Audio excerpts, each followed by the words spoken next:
Hello everyone, welcome to my channel. Please subscribe and keep watching more details. The bold and the beautiful spoilers. Heartbroken Carter sleeps with Katie. Hope Logan has gone from social pariah to the bold and the beautiful's most eligible bachelorette. Just a few weeks ago on the CBS soap, Hope was being roasted by everyone for kissing a married man. Now there's two men fighting to marry her. Here's what's coming up next week on B&B. Spoilers ahead. Liam Spencer, Scott Clifton, dumped his wife Hope Logan over a year ago.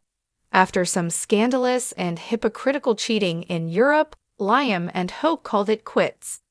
Hope and Thomas Forrester, Matthew Atkinson, were hooking up for months, until he dropped the M-word and she refused to commit. After Hope's marriage fell apart, her situationship with Thomas Forrester crashed and burned. Hope spiraled and began an unhealthy obsessed with Dr. Finn, Tanner Novlin. An embarrassing one-sided kiss killed Hope's plans to steal Steffi's husband. Just when the bold and beautiful fans thought Hope would never find love again, Carter Walton, Lawrence Street Victor, began flirting with her at Forrester Creations.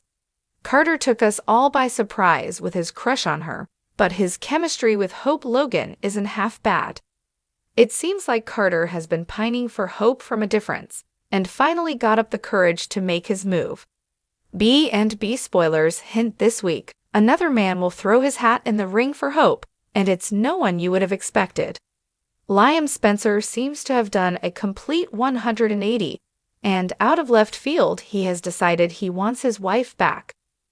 Carter Walton wasn't expecting any competition, so he'll be baffled and heartbroken if he walks in on an emotional moment between the exes. Imagine finally getting up the courage to make a move on your longtime crush, only to have her ex-husband swoop in and lure her back. The bold and the beautiful rumor mill has been hinting Carter and Katie will hit the sheets.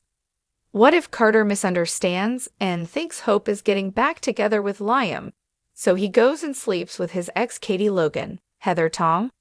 Will Hope be able to look past him sleeping with her aunt? Who do you think is the best man for Hope? Carter Walton wasn't the type to let his emotions get the best of him, at least not often. But standing alone in his dimly lit apartment, his heart ached in ways he had never anticipated. Quinn had left, her absence lingering in the air like a void he couldn't quite fill. Every corner of his place reminded him of her laughter, her touch, the stolen moments that had felt like they could last forever. But forever wasn't the reality he was living. It was gone, leaving him in an emotional limbo that even his well-ordered life as a Forrester lawyer couldn't fix. For weeks, he had thrown himself into work, trying to drown out the whispers of his heart with legal documents and boardroom strategies. But no matter how hard he tried, Quinn's image haunted him. She had made her decision, leaving him behind to pursue what she needed. And while he understood her reasons, it didn't make the sting of her departure any less painful. He had loved her, truly loved her, and now he found himself picking up the pieces of a shattered dream. On this particular evening, he wasn't prepared for the knock at the door. It wasn't the usual kind of night for visitors, especially when he hadn't exactly been in the mood for company. But when he opened the door, there stood Katie Logan. Katie was an unexpected but not unwelcome sight. She was someone who had always been a comfort in his life, even before things got complicated between them. They had shared their own moments of vulnerability, a unique connection that had blossomed over time. She had been there during his turbulent time with Zoe, and later when his relationship with Quinn was scrutinized by almost everyone. Katie had a way of understanding his pain in a way others couldn't. "Hey, I wasn't sure if you'd be up for company," Katie said softly, stepping inside. She carried a bottle of wine in one hand, a half-smile on her lips as if unsure of what to expect. Carter offered a small, sad chuckle. "I'm always up for you, Katie." Her eyes softened at that. She knew what he meant. They had a bond built on mutual respect and empathy, and tonight wasn't about romance or expectations. It was about two people trying to navigate the loneliness that had found its way into both their lives. They settled onto the couch, Carter uncorking the wine while Katie slipped off her heels, tucking her feet beneath her as if she had been here 1,000 times before. The casual intimacy between them was undeniable. It was comfortable, even though the unspoken weight of their individual heartbreaks lingered in the air. "I'm sorry about Quinn," Katie started, not wanting to dig too deep into a wound that was already so raw. "I know you really cared about her." Carter sighed, swirling the wine in his glass. "I did. I still do, I think. But it's complicated. I guess I knew, deep down, that she was never really mine to keep. She was still tied to Eric in ways that I couldn't compete with." Katie nodded, understanding all too well the complexities of love and loss. Her own heart had been bruised so many times, first with Bill Spencer, and then with the unrelenting reminder that happiness always seemed to slip through her fingers just when she thought she had it. "I know how that feels," she admitted quietly, taking a sip of her wine. "You think you've finally found your place with someone, but somehow it just slips away."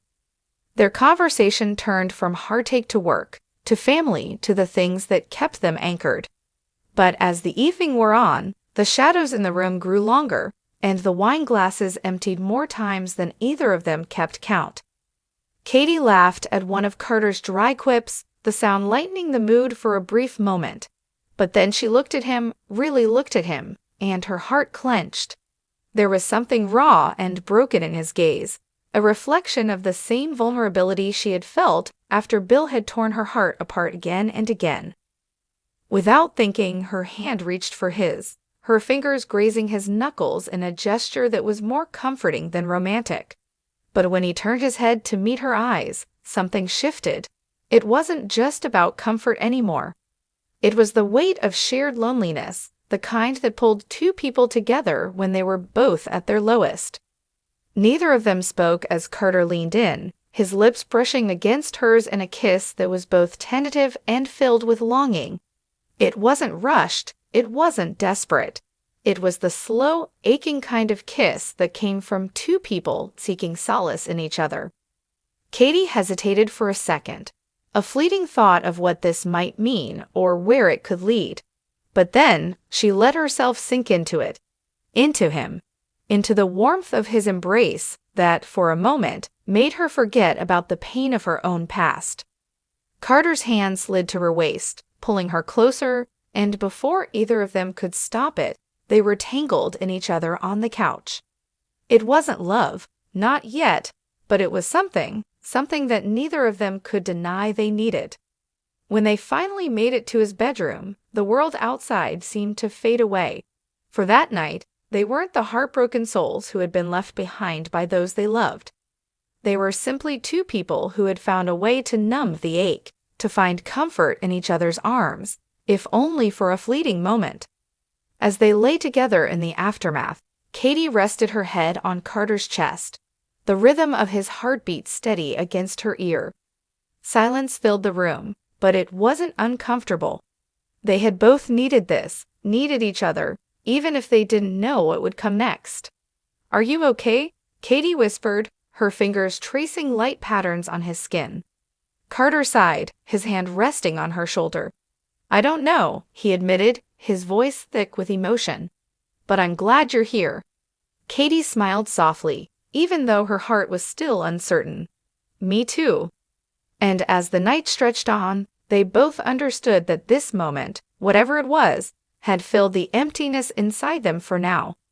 What it would mean in the morning was a question neither was ready to answer. But for tonight, they were together, and that was enough.